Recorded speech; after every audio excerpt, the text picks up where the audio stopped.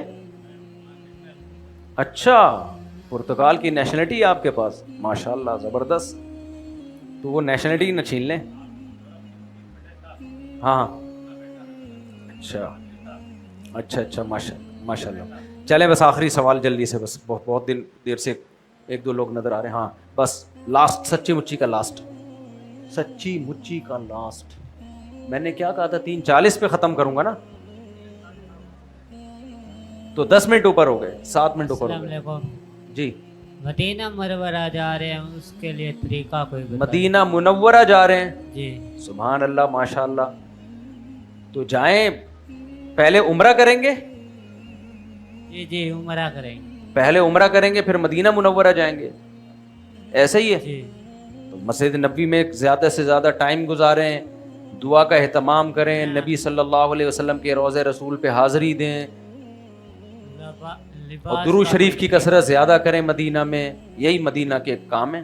لباس کا کوئی طریقہ بتا. نہیں, لباس تو مدینہ میں بس عام نارمل اچھا سا لباس پہنے, ٹھیک ہے نا.